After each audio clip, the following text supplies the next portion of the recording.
Madam Chairman, ladies and gentlemen, thank you for having me. I was in two minds about coming, really, because I had been asked by the Schizophrenia Society to give a lecture, which I had half a mind to attend. Although I'm sure you'll be delighted to hear that I did address the Irish Hemorrhoid Sufferers Association last week, where you'll be delighted to hear I got a standing ovation. So really, why am I here?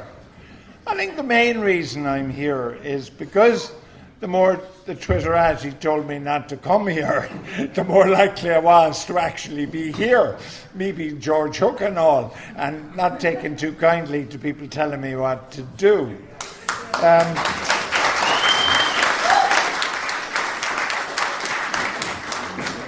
So the main reason I'm here, in a sense, is, and it sort of underpins what I'm going to talk about, is that I don't agree with what you have to say, but I'll fight for your right to say it. And that really is what we're going to be talking about. 1948 was a very important year for me. 1948, London Olympics, and I watched the Pate News in my local cinema in Cork, and it developed for me a lifelong love of the Olympic Games. And the Olympic Games today is no longer about the fastest, the strongest, and the highest. It's about who's got the best pharmacist. The second thing that happened was there was a general election. And my mother brought me up to the model school in Cork, the National School, which is the polling area, and she said, "Now, George, I'm going to teach you about democracy." So this 7-year-old, clutching his mother's hand, goes into the booth with her, and she goes, "Fine Gael 1, Fine Gael 2, Fine Gael 3, stop." And this is how I voted my entire life. And then we're on the way home, and this 7-year-old is asking his mother about this democracy stuff. What does it mean? And she says, well, she said, the point about this is we live in a very poor area in Cork in a 2-up, 2-down house with no running water and an outside toilet. But our vote is worth the people living up in Montanari in Cork who are dentists, doctors and lawyers and have a ton of money. So that, you can imagine a 7-year-old. Like, if she'd have told me something else, I would have been something else. But that's what she told me. And for the rest of my life, I had this absolutely passionate belief in democracy and what having a vote meant to us as Irish when so many other countries didn't have it. And then my father, who was a clerk for the railways, so we had free passes on the boat and train. We go to London to visit our relatives who are still under rationing. So we bring 4 suitcases full of sausages, bacon and eggs to our starving relatives in London. And I learned the first thing, interestingly, about homelessness, that the British solved this massive homeless crisis they had after the bombing by the simple expedient of not giving the job to a minister, but giving it to a backbencher with the one task of fixing it. Secondly, by telling the civil service they had to work 7 days a week and not 5 days a week until the problem was solved. And thirdly, by building massive amounts of prefabricated homes. And my relatives were living in a prefab. So, then I'm walking around and I'm agog, you see St. Paul's Cathedral, towering above all these buildings that have been devastated by the Blitz. How did this cathedral survive? Then you walk up to Buckingham Palace, and the guardsmen aren't in the red because there's still wartime restrictions, and they're actually in wartime khaki. And then on the Sunday morning, we go to Hyde Park, the Speaker's Corner. And so all these guys standing up on boxes talking about down with the Pope and up with the Pope and, in with the Tories and out with Labour and whatever. There's every conceivable opinion. And then my old man, who I adored, he said to me, the great thing he said about what's happening here and what is great about British democracy, he mightn't have used the word democracy to a 7-year-old, but he said, people can say anything here without fear or favour. And again, this 7-year-old suddenly says this is very important. Free speech is very important. So therefore, 48 created huge things for my life. And the rest of my life was in many ways determined by 1948. So, for me to come here and actually say there is a threat to our democracy, I might be pushing it a bit. And yet I believe there is. John F. Kennedy, the great John F. Kennedy, said that freedom is not lost by bomb or bullet. Freedom is lost by the failure of democracy to address its failings. The great Edmund Burke, whose statue stands outside Trinity College Dublin, said, for evil to triumph, all it needs is people of goodwill to do nothing. So therefore, danger for us now in 2019 is what is happening and how fearful what must we be of it.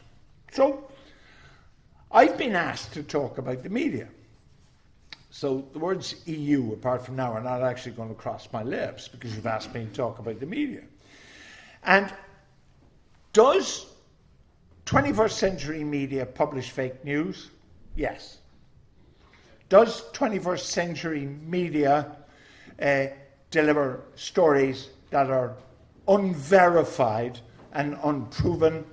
Yes.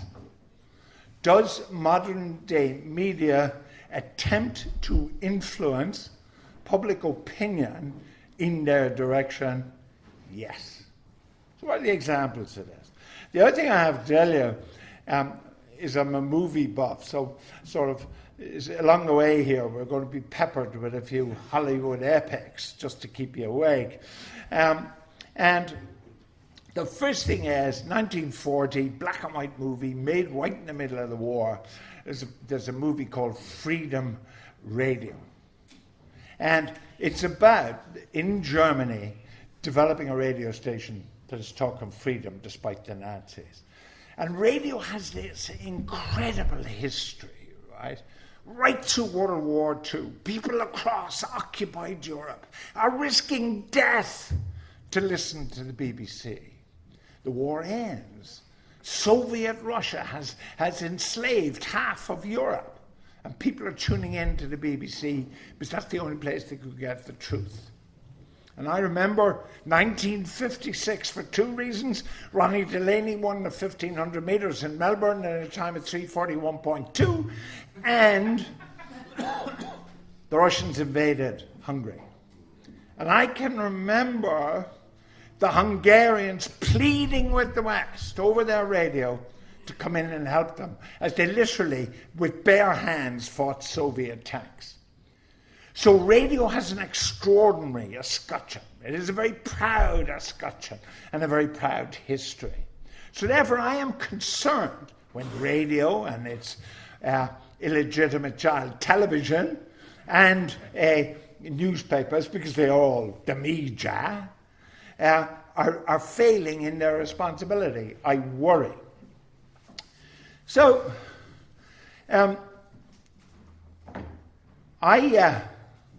obviously, it's well documented my inability to control my tongue on radio, and the Twitter goes mad, right? And then a senior radio producer in RTE posts a tweet, and he quotes from an event that happened 55 years ago. But it's in my book, to be fair.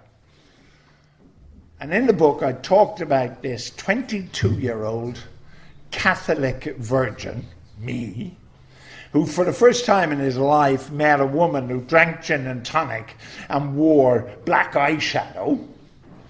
And the story was about, having a few gin and tonics with this lady in the hope of, breaking my duck. And then the story ends that I left her apartment as I had entered, a strong Catholic virgin. Now, I thought it was quite funny, right? But if you post a tweet in which you leave out the timeline and you leave out the context, it's actually quite different. And when it comes from a producer in RTE, it's got a lot of validity.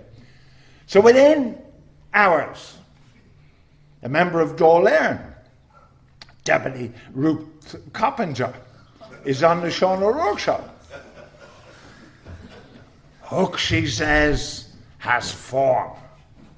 He plies women with drink to have his way with them. Within days, it's in the national press. Within another couple of days, it's in the Guardian, for God's sake. All right? Hook has gone global. All right? So nobody has checked this story. Sean O'Rourke didn't say to Deputy Coppinger, where'd you get that from? Newspaper didn't say, where'd you get that from? Nobody. Just accept it. It's true.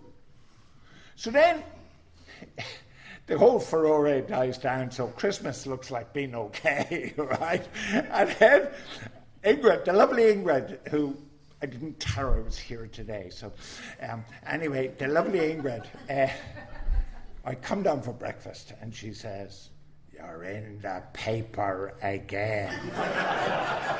And I think, oh shit, And there's an article about Hook, right?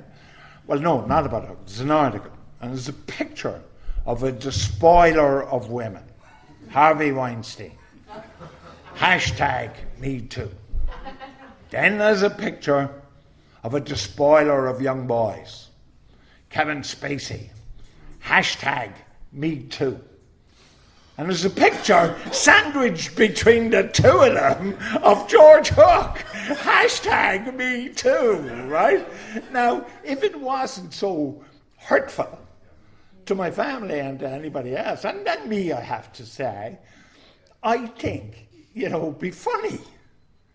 And it's funny now when I think about it. And I remember listening to Kevin Morris, and one of the great tragedies about this whole issue of free speech is that we have lost two of the finest journalists of our generation, John Waters and Kevin Morris. And now, there's also a big issue here, which I have to tell you. I'd prefer if you didn't clap, okay? Because being an extraordinary egotist, I'm likely to go on forever if you clap, right? In fact, when I go into the bathroom in the morning and I turn on the light, I do 20 minutes to the shower curtain. So be careful for what you ask. But anyway, because of the issue of free speech, right? But the first thing, Morris in a thing said that there were all these stories about him which weren't true.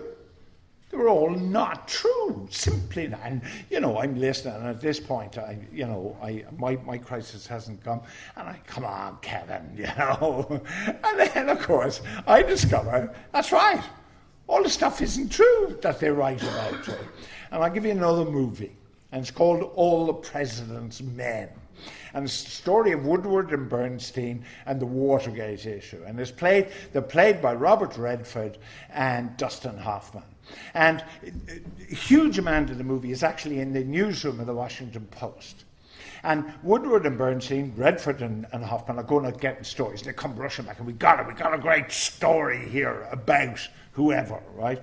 And then Ben Bradley, who's the managing editor, they're having their morning news meeting. And Bradley says, have we verification? Have we another confirmation of this story? And the boy said, no, but it's definitely true. Definitely true. Sorry, go and get confirmation. And then you have this, of the two boys, and there's a moment in it where Hoffman's talking to a guy, and the guy confirms it, and he bounces the phone and says, we got the confirmation. Does that exist today? I hesitate to suggest to you it doesn't. There's another movie, Clark Gable and Doris Day, black and white, called Teacher's Pet. And Gable is the editor, an old-fashioned, crusty editor of a newspaper who thinks the only way you can ever be a newspaper man is by starting at 14 as a copy boy and working your way up. And Doris Day believes in education, a journalist, but they fall in love, which is beside the point. But anyway, there's a young fella in the thing that Gable gives a hard time to, who's a copy boy, and his mum wants him to go to university. But eventually, because Gable loves Doris Day, and who wouldn't love Doris Day, he sends the kid off to university. Now, what has happened today in radio and television and newspaper is all the young people who join it have a minimum of 2 degrees, some of them 3. There's no such thing as somebody coming in at the bottom and learning. Is that wrong? No. Is it wrong that people do third level education? Absolutely not. But what is being lost is all the fundamental principles that were part of media since time began. So, do they print stuff that's not true? Well, I have to, at some of the points here, I can only refer to my own experience, because I don't know if a story about Joe McDokes is true or not. I don't know. I can only tell about myself. So, the Daily Mail goes bananas with a front-page story. It's 35 years old, pretty recent by Daily Mail standards. And it's Hook evicts travellers with savage display of force, right? They are relying on the reflections of a 13-year-old boy. He's now not 13 anymore, obviously, because it's 35 years later, but he was 13 when it happened. Do they check it? No. Do they confirm it? No. Do they verify it? No.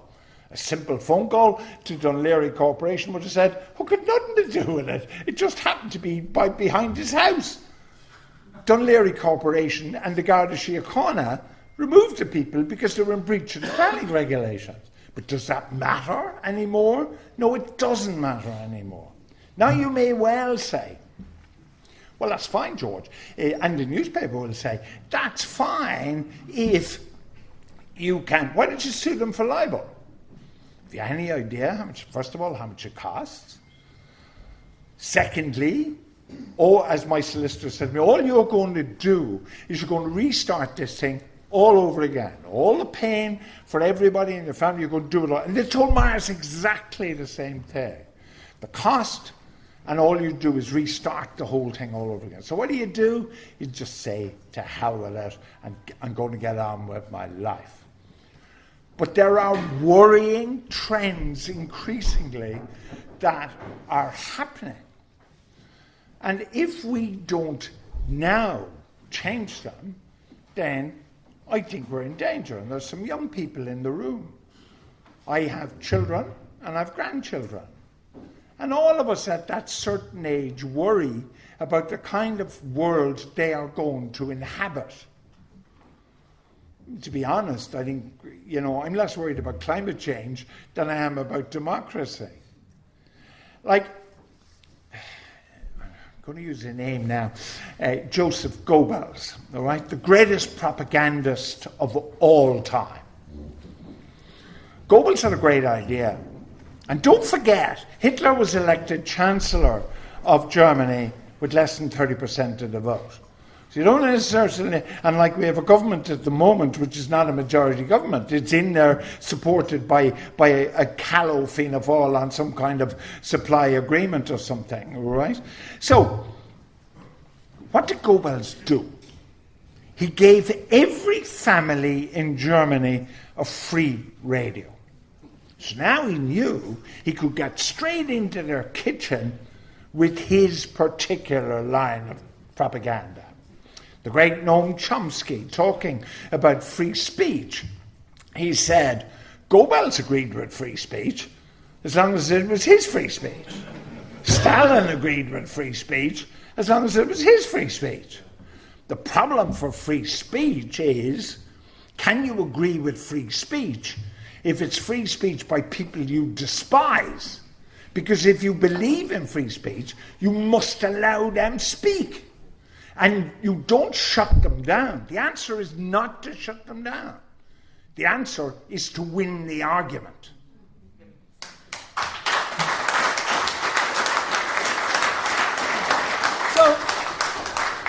So this government comes into power. What is its first act? Well, you know what I mean. One of its first acts is to create a new information service. We already have the Government Information Service, so we don't need another one. They've got a really good idea. Their one is going to be control the Internet Information Service. So they want the modern-day equivalent of a free radio from GoBells. They've got free entry now, broadband issues apart, into every one of our homes. So what we now have is we have government by Twitter. And they believe that they can control everything. And why did it fail? I think it would have got through because Fianna Fáil was sitting on their hands anyway. Fianna Fáil would have done nothing. The comptroller, Fine Gael had said that this new thing, which really was, was no problem, really. It was only just a bit of information stuff. And it would cost nothing. Unfortunately for them, the Comptroller and Auditor General said it would cost somewhere between 1 million and 2 million per year. So now, of course, Fianna Fáil get all excited and say, oh, sure, we can't have this, like. And it failed because of 1 million or 2 million, not because of the principle that they were going to control our thinking. And they were. Make no mistake about it, they were going to control our thinking. Let me give you a hypothetical example for a minute, okay? 1940. The Nazis have conquered Western Europe in its entirety. The British Expeditionary Forces existing on the beaches of Dunkirk, and 350,000 soldiers may be lost. And bombs are raining on London from German bombers. You have two choices for Prime Minister. One is he goes on a run every morning and runs 5k. He's lost 2 stone in the last year and a half, and he writes fan mail to Kylie Minogue. Your other alternative is a fella who exists on a diet of champagne for breakfast, drinks whiskey all day, and smokes cigars. The world was saved by the whiskey drinker. Now what do I read about our Taoiseach? I'm sure I'm thrilled he's lost 2 stone. I'm sure I'm delighted. Do I care? Do I care he's written to Kylie Minogue? Does it make one whit of difference to the life of any one of the citizens in the country?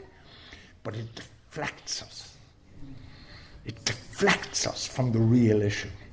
So let's talk about this government by Twitter. I can't keep my mouth shut. We have, in the Minister for Health, undoubtedly, the worst person in that position in history. So, with people on trolleys, although we didn't know it at the time, with the Children's Hospital spiralling out of control, with women dying of cancer because of bad smear tests, he takes up the case of a young Chinese boy in Bray, whose mother is about to be deported. And on Twitter, I said, well, he should be worrying about the trolleys and not about the Chinese boy. And then in 20 years of sort of public life, I never received more abuse than about that. I was called every name, the great names to shut you down. You got to remember, if anybody attacks you about anything, about the quality of Munster rugby, just say you're a racist, and then he can't answer that. So I'm now a racist, I'm a bigot, and I'm a lot of other words, right? And it's running about 99.9% against me because I'm an awful person. They write to the sponsors of the radio program, they say that they will never use the sponsor's product again. They write to other people who I was engaged with on a possible sponsorship deal, and they talk to them about this. How can you possibly deal with this awful person? It's a pretty bad week. I mean, even thick-skinned as I am, it's a pretty tough week, right? Although, in principle, I thought I was right to question why the Minister for Health was trying to deflect the issue. And it wasn't, okay, the boy was his constituent, but deportation isn't handled by health when I last looked. So, Absence of Malice, a movie with Paul Newman and Sally Ann Field. In that, a newspaper reporter is used by a politician to try and smear this businessman, Paul Newman. His sister, she becomes friends with the sister, and Newman's sister confesses that she had had an abortion. And of course, she made a mistake that so many of us have made over our lives. When we're talking to a reporter, we think it's okay. You're not going to write this, are you? And suddenly she realizes, because she works in a convent school, that this abortion is going to be in the paper tomorrow. And there's this extraordinarily poignant moment where at dawn she is running down the street where she lives, and she is picking up all the newspapers off her neighbour's front step so they won't read about it. It's incredibly poignant. And she dies by suicide. And of course the point of Absence of Malice is the reporter says, I didn't mean anything, I was just writing the facts. Well, I actually felt like Absence of Malice on Saturday. I've had this week from hell, all this stuff on Twitter. So, obviously my family are a bit, they're a bit tired of the old man getting into trouble. So I go at 7:30 when the local newsagent, true as God, at 7:30 when the newsagent opens his door, I'm there. So I've got this kind of plan. Will I buy up every newspaper copy in the newsagents so nobody will read about it? Truthfully now, word about it. So anyway, I go in, and first port of call, obviously, is the Indo, you see. So I grab the Indo, and nothing. There's nothing on the Indo. So then I pick up the Sunday Times. And there on the front page of the Sunday Times, albeit below the fold, is a story that the possible deportee, the mother of this Chinese boy, had fraudulently got a passport for her son, the little boy, an Irish passport, by claiming that his father was a fictional Irish person. And probably that was the reason she was going to be deported, but I don't know that, right? But now suddenly Twitter disappears, everybody disappears, because it's not a story anymore, because now there's a backstory. So the only thing was that the Claire Byrne show wanted me on Monday or Tuesday. Obviously, it would have been an interesting target, but I couldn't go because I was genuinely speaking, I had dinner in Cork, so they were going to fly me up from Cork or drive me up from Cork or whatever. I said, no, I can't do it. So then I watched the programme recorded when I come home, and they've got two weeping liberals on board. They've got Kitty Holland of the Irish Times, and they've got Eoin O'Riordan, Senator of the Labour Party, who I'm expecting to be roasted, but not roasted at all, because of course the backstory is still there. And I'm waiting. What's the elephant in the studio? What's the question that must be asked? Is it asked? No. So now, if you're in the audience, if you're watching television, you don't know the single most important thing about this story. Why is television avoided? I don't know. I have no idea. Did they funk it? Did they make a deal that we won't talk about this? I've no idea. But that was that. Now let's look at the role of the Minister for Health. The Minister for Health was the constituency TD. who fought for the young boy. It's a terrible, sad story. Young boy's in national school. He's been there with all his mates. He's playing the local Gaelic football team. And it's very sad, right? He's an innocent victim of all this, right? And is taken up by the minister. But the minister then says on radio, he is Irish. He was born in Ireland. He should be allowed to stay. Is he Irish? No, he's not Irish. We, the people, in a referendum, changed the 27th Amendment of the Constitution, in which citizenship was not granted to children of non-citizens. Do you know what the percentage was? 80-20.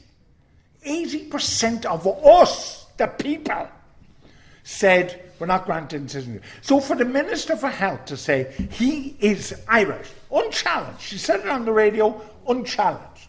Now if George said it, exaggeration. If Michael Healy-Rae said it, hyperbole. But the Minister for Health cannot say it. A member of the Cabinet cannot say it because he knows we voted for it. Now the second question is, did he know?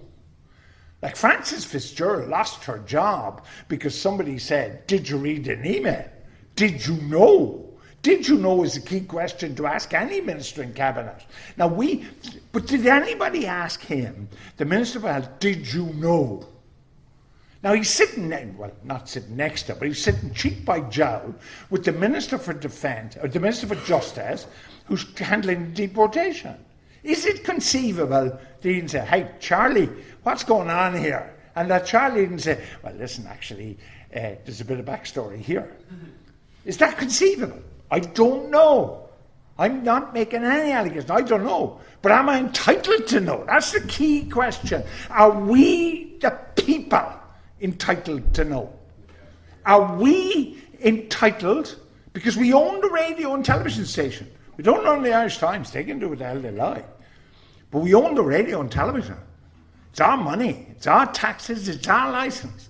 So we're entitled to ask. Did they ask? No.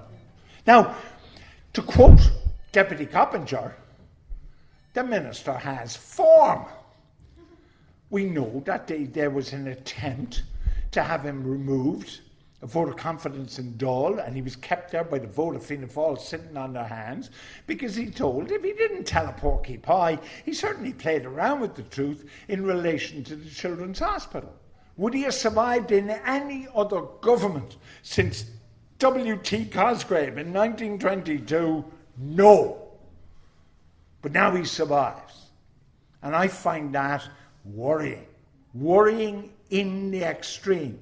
That we have a government that would attempt to put together a propaganda outfit because there is no other word to describe it. That we have a media that will publish without checking. And that we have a media that will not ask a question if the question happens to be difficult. So, where are we today? Well, I don't know about you, but I think I was the only media person who said Trump was going to win. Does that? No. Do I like Trump? No. It's a bit like saying I think Manchester City are going to win the Premiership. That doesn't mean that I support Manchester City. It's just a fact. Now, why did I think he was going to win? And why did, if you listened to your radio and read your newspaper, would you have thought Hillary was going to win? Well, two reasons. They only went, and if you look at the map, the electoral map of America, it's been unchanged since Roosevelt. The two wings, the two coastal wings, vote Democrat. The centre votes Republican, in principle, right? So where did the Irish Times or the RTE go for their information? We're reporting from Washington, D.C. We're reporting from Boston, Massachusetts. We're reporting from New York City. Did they go to the people in houses in Detroit, the value of whom is now measured in hundreds rather than thousands? Did they go to the deserted steel towns of Pennsylvania?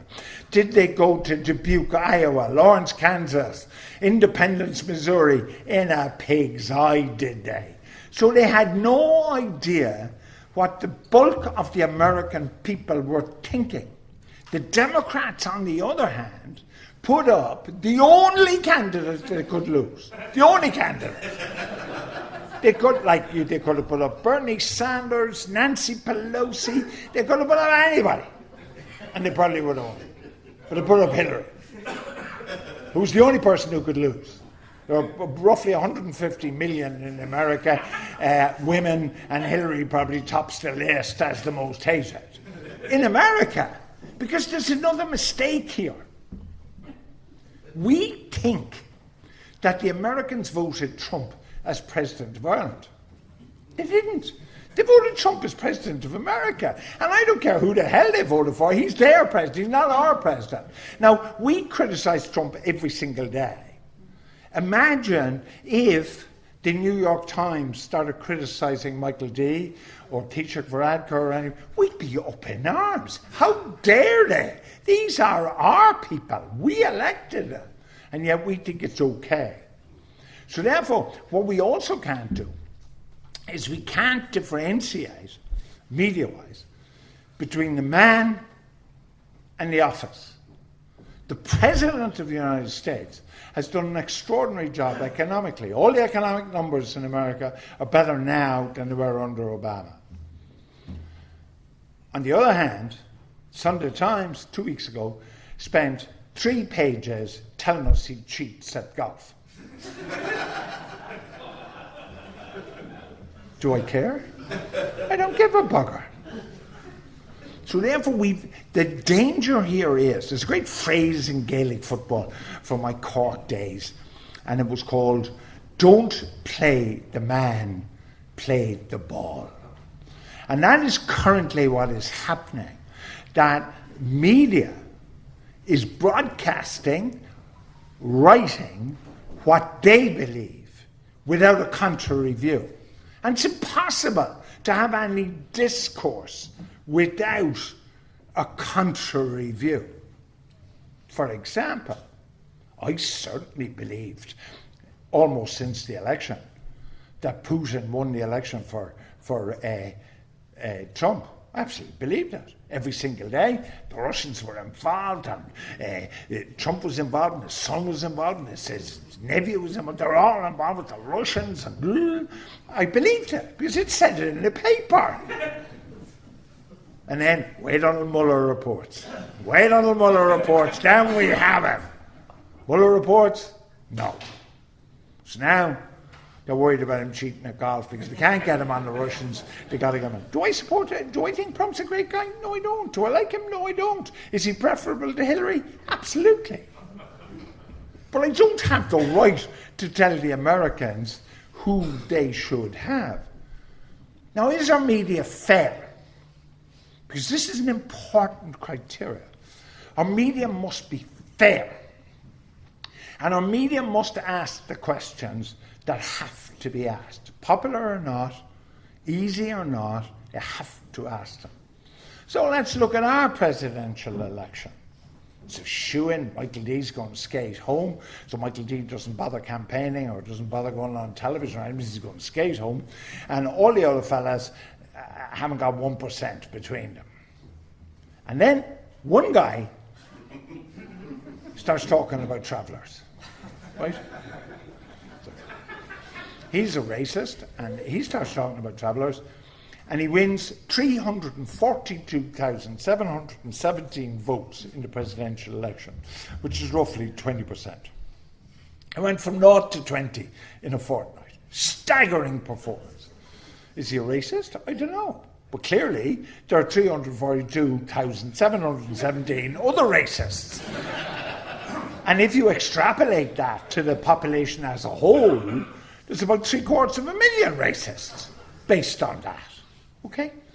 So, now, the one television program which has a wonderful escutcheon for handling difficult issues, The Late Late Show. We can remember condoms, we can remember Bishop Casey, we can remember all those stories. So Casey goes on the Late Late. And Casey is assassinated on the Late Late Show. The presenter doesn't ask him one single question. The audience is rigged, and he's annihilated. Now, is he very good on television? No. But I remember watching it and thinking, my hero Winston Churchill wouldn't have got out of this. There's no way he can get out of this because it's rigged. Now, in my view, the producer should have resigned. In actual fact, I think the Director General should have resigned because the programme was so wrong in terms of what we believe our media should deliver for us. Where in that studio was a representative of the 342,717? There was no representative of them. It was only a representative of the other side. Now, I have no truck with either side. Doesn't matter to me. I must admit I've met Casey twice. But, it doesn't matter. But fairness demands that we have it. So if our radio, television and newspapers can only give us one side of the story, and where are we?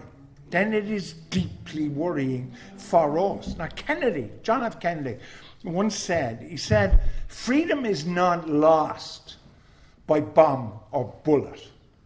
Freedom is lost by a failure to handle attacks on democracy.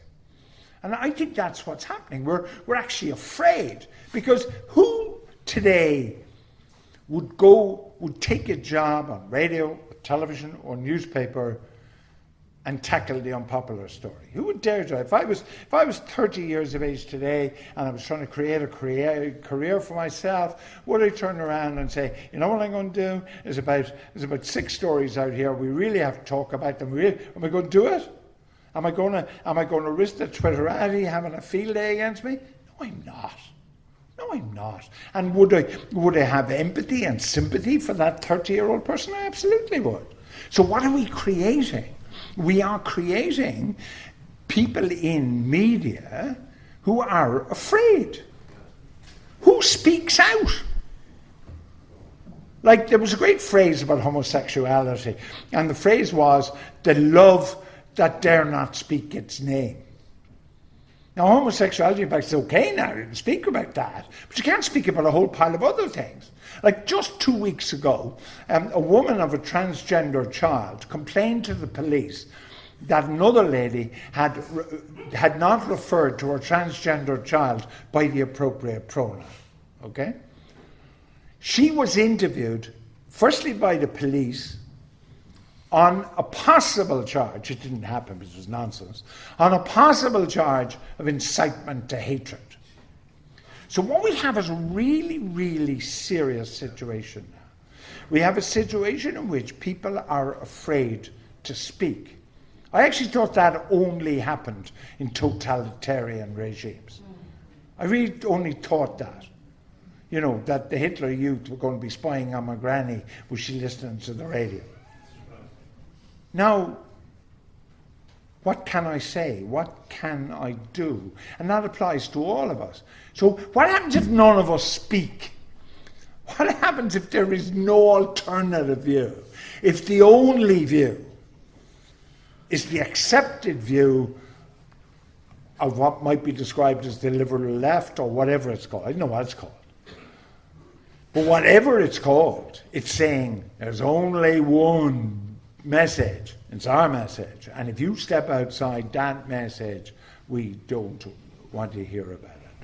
So, I'm here because the right to be here is important. It's not what I say, or it's not what I do. It's that I have the right to be here.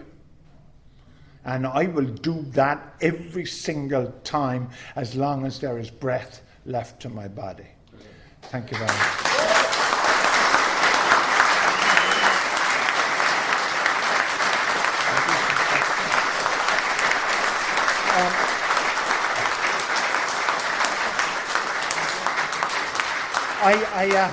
I certainly don't want to dominate the proceedings, but I'm happy to take questions if anybody has a question. Yes? You mentioned Trump and Clinton. Yeah. One thing that needs to Irish government give to the Clinton Foundation 150 million or something like that. The Clinton Foundation is corrupt. It has been closed out. That needs to be asked and answered. The other one about Trump, there has been a coup going on in America for the last 50 years. And Trump was at the last minute approach to stand. But you will always hear Trump saying, the military, the military, the military. The military were planning a coup in America for 20 years. That sounds like a statement rather than a question. Is there a question mark at the end of this? I don't know, like. You see, part of the problem is I don't know. And I don't profess to know. But the thing is that newspapers, radio and television have resources. That's what research is about. And like, that's what Woodward and Bernstein famously did when there was no story. They dug and they dug and they dug. Personally, Clinton's a done deal. I mean, Clinton's over. I mean, there will be no investigation of Clinton. There will be, like, you can forget it. It's just not going to happen. And to be honest, I'm not sure what value it has, other than the people who think that he's a crook and that the whole foundation is not really the real McCoy, and I don't believe it is the real McCoy. We will get some kind of certainty, but I'm not sure it matters. That's the point. I'm far more concerned when I pick up my paper in the morning, what am I going to read? Anybody else? Yes? There? Yeah, hi. I'll come to you next. I just wanted to ask, would you agree with this analogy, like that? I served this country for 24 years in the summer, and I served overseas in the United Nations, which I have great respect for. But now I'm looking at the media, and the media are saying, if you're an Irish nationalist or any sort of nationalist, you're a white supremacist. And I know I'm not a white supremacist. I know I'm not a racist, but I am a nationalist. So this is what vexes me about the media, and I just wonder, would you agree with that analogy? This is what the media are trying to do. People that would think like me, like. Yeah, you've asked me a very dangerous question, which is going to get me hanged. So therefore, if it had any sense, I wouldn't answer it. But that's probably not me. The issue. I'm sorry, but people like that, like Sinn Féin, which wrote that they were nationalists for years, now they're EU liberals. Yeah. No, sorry. Like, I've consciously said over the last week I didn't come here to talk about the EU, and I didn't come here to support the organisation. I came here to accept from a friend the invitation to speak about something I do know something about, which is the media. The issue of immigration is incredibly serious and important. And I think we are the greatest charlatans in the world in relation to immigration.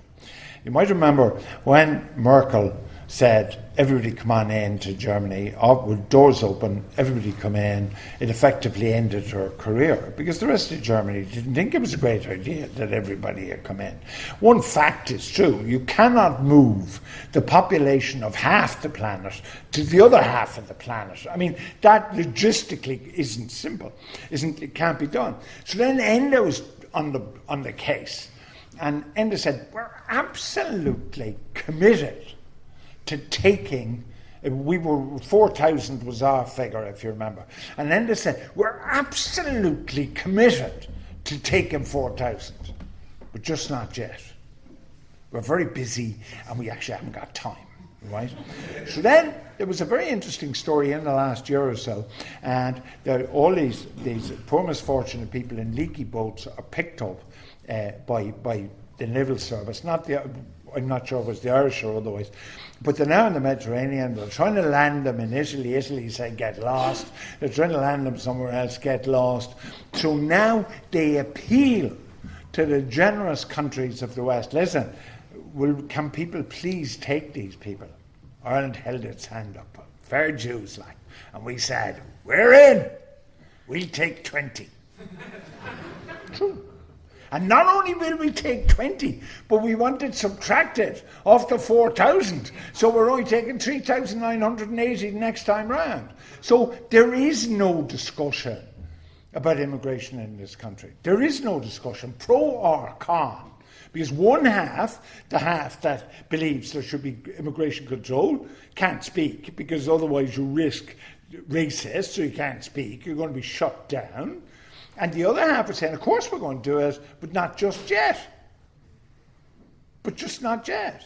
Like, the only reason people go to Ruski or to Letterkenny or wherever the heck it is because it's an empty hotel. These people, misfortunate people, are not sent where there are doctors, dentists, schools. It's just sent where there's an empty hotel. Now, there might be an empty hotel in a place where there are no doctors, dentists, or space in schools or whatever. So to pretend that we have an immigration policy is just horse manure. You know, so, like, I don't know. The only thing that I believe passionately is, it's quite interesting because I'm a sports person. We reached the final, I think it was the European under-18s girls 4x100 metre relay. And there were 4 girls, none of them Irish, none of them white. So, like, one of the great advantages which America benefited from, immigration is good. In principle, immigration is good. The Irish rugby team will probably be much better if half of them are, you know, not Irish. Because we're a small people, and, you know, if we start getting big people in, it might make a difference to the rugby team. But the point is, we have to have a policy. We don't have a policy. Those who ask for a policy, who dare question the current policy, are racists. And I abhor that. That gentleman. Yeah, we were speaking about media bias and censorship. What can we do as ordinary people? Look at the television, the radio, the newspapers, even local media. What can we do as ordinary people to try and get to what's really happening? Not a lot. The Peter Casey interview RTE got 500 complaints. Now that's enormous, right? Because I'm sure all of you have watched television and been really upset and excited, but you didn't pick up the phone to ring RTE or write a letter or whatever. I would say you could multiply that 500 by 10 or 20 of number of people who are incensed about it, right? So therefore, that means nothing, because RTE will pay no attention. Every one of those complaints was binned. They got a Cara letter back, but that was all. But you're doing something about it. You're here today. And I hesitate about using old-fashioned phrases, but this phrase of from small acorns, great oak trees grow. Like, there's 60, 70, whatever there is in the room today, you've got to work to assume, in order to get your views across, it's got to be 5 times that number, 10 times that number. And what you've got to do is present a cogent argument that people want to buy into. And that's all you could do, because as an individual, you are utterly powerless. That's not correct, George. You've got to stop paying the television license. That's the first thing.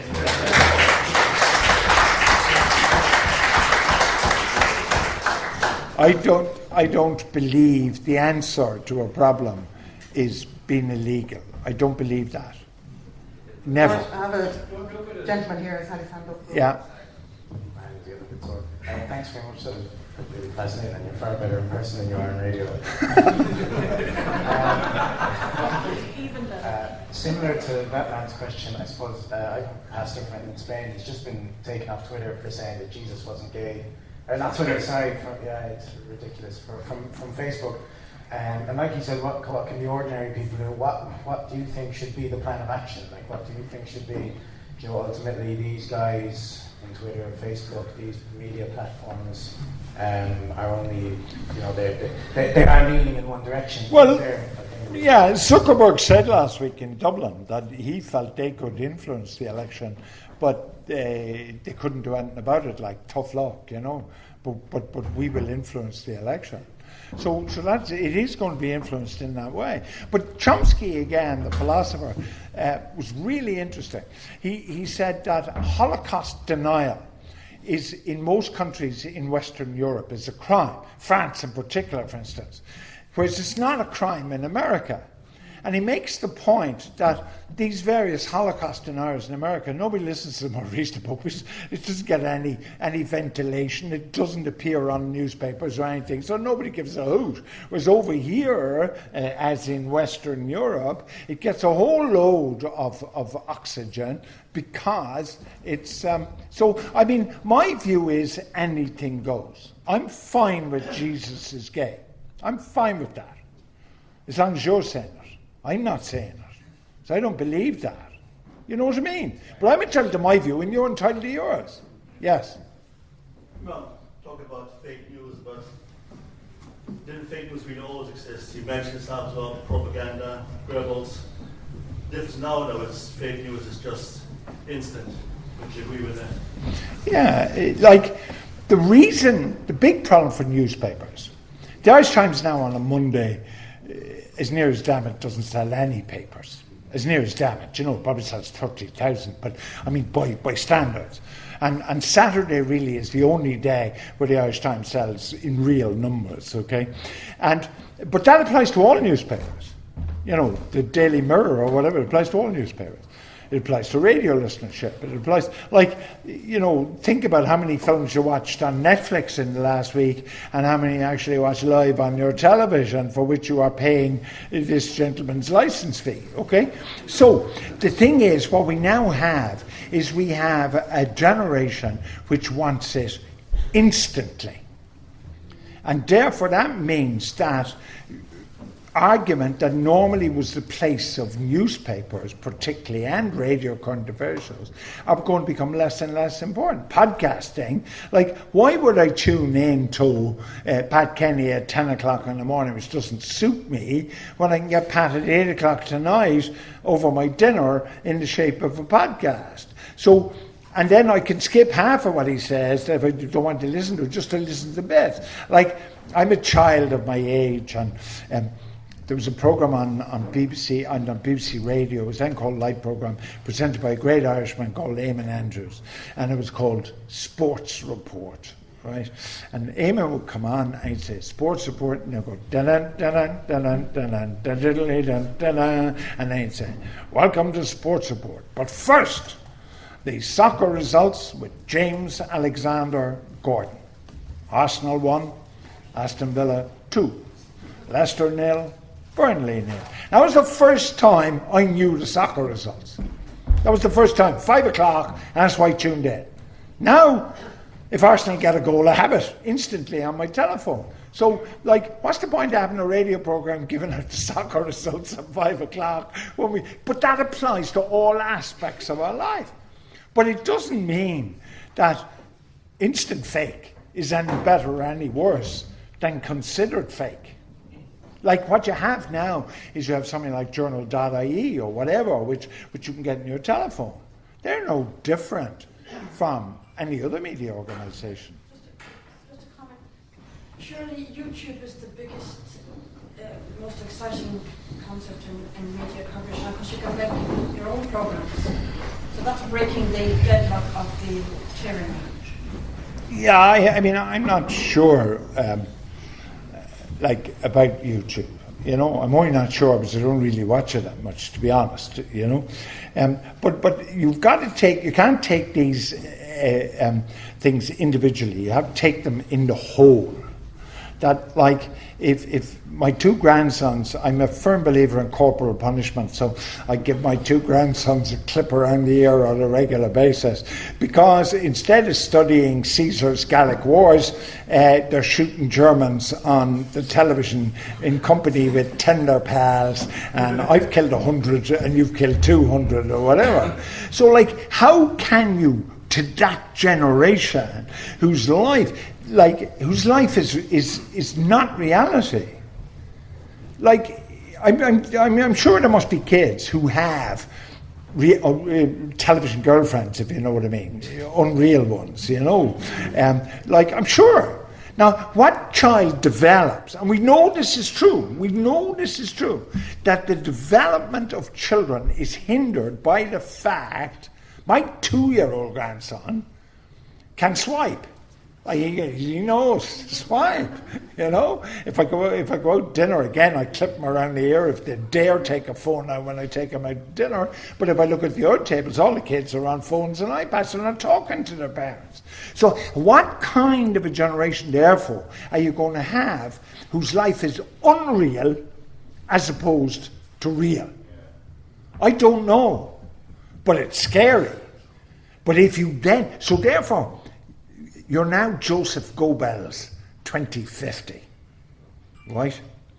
And you're in Ireland, and you got all these kids who are swiping and watching and clicking, and somehow you can get to them. God above. Think of the power. Imagine if Goebbels had the internet. You know, so like there's a wonderful book by a fellow called Ian Kershaw, which I'm reading at the moment. It's about the end. It's the last 12 months of the war, and the question kept being asked, like, why did the Germans keep fighting? Like they were losing hand over fist. They lost more people, in not just soldiers, people in the last 12 months of the war than in the previous 5. So. Like, why? And it's all about Goebbels' propaganda. Hitler was in the bunker, you know, out of his mind. Goebbels was keeping the whole thing going on propaganda.